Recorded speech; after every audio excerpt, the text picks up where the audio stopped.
Alors, depuis le 30 mars jusqu'au 2 avril, on a une guerre avec les planètes parce que Saturne et Mars sont complètement assis un par-dessus l'autre.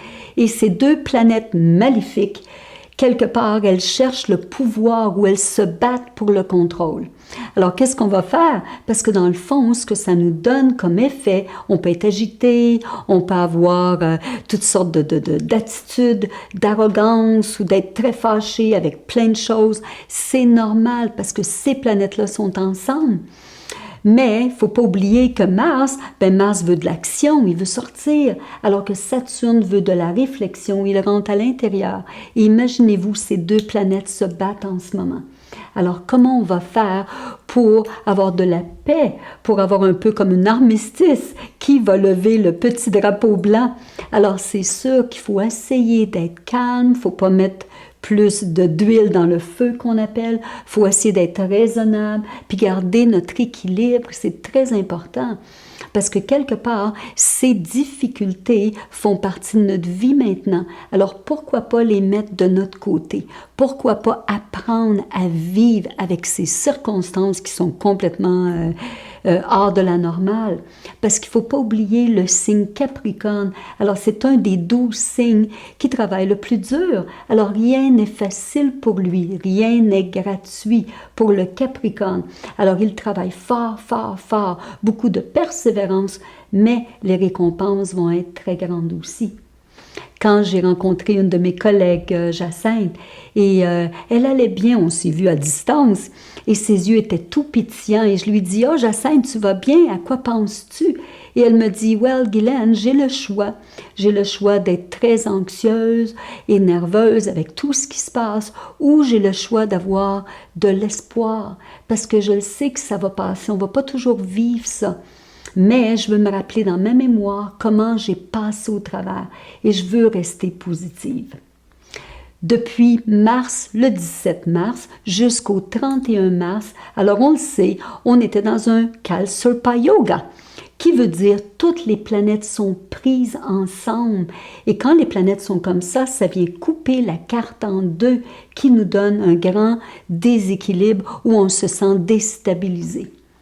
Mais la Lune va casser le Kalsurpa jusqu'au 13 avril. Et la Lune, on le sait, c'est la planète des émotions, de la sensibilité. Et la Lune, elle va se retrouver toute seule, isolée de toutes les planètes. Et quelque part, la Lune ne veut pas se sentir comme ça non plus. Alors, il va falloir faire attention à nos émotions pour ne pas avoir des émotions qui soient trop hautes ou qu'on soit à fleur de peau, trop sensible, qu'on soit dans toutes sortes d'humeurs désagréables et surtout qu'on prenne des décisions qu'on peut regretter beaucoup. Alors, il va falloir qu'on fasse attention un petit peu plus à nos émotions. Mais toutes les autres planètes prises encore entre Rahu et Ketu. Alors, quelle est la leçon? Parce que c'est sûr, on peut être agité, on peut avoir un sentiment amer, on peut être découragé. Alors, la leçon, quand les planètes sont toutes ensemble, entre Rahu et Ketu, est-ce qu'on reste négatif et pessimiste ou est-ce qu'on apprend à devenir un petit peu plus spirituel? Est-ce qu'on apprend d'avoir une conscience plus grande? Est-ce qu'on apprend à méditer?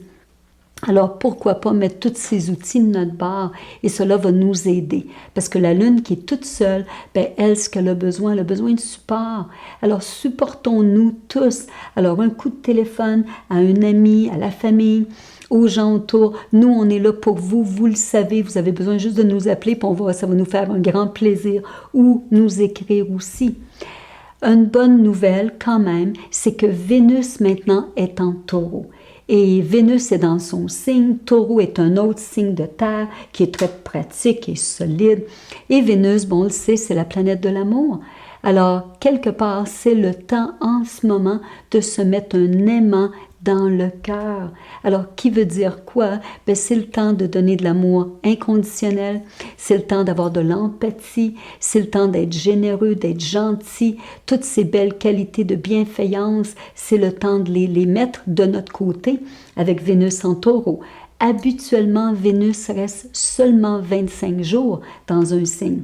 Là, on va avoir 4 mois avec Vénus en taureau. Alors, il va vraiment nous aider à passer au travers cette situation qui n'est pas habituelle, mais pas du tout, qui est quand même très dramatique. Et pour terminer aussi, sur une note, de se rappeler quelle est la devise de Saturne. Alors, pour Saturne, il pense toujours le moins, c'est plus. Qui veut dire que même si en ce moment, on ne vit qu'avec l'essentiel et le minimum, alors c'est le temps de focusser sur les choses essentielles ou les vraies choses, ou ce qui a de l'importance dans nos vies. Alors, je vous souhaite une très bonne semaine. On se revoit la semaine prochaine et on garde contact parce qu'on veut vous donner toutes les informations que nous, au niveau astrologique ou de la chirologie, on peut vous aider. Bonne semaine à tous.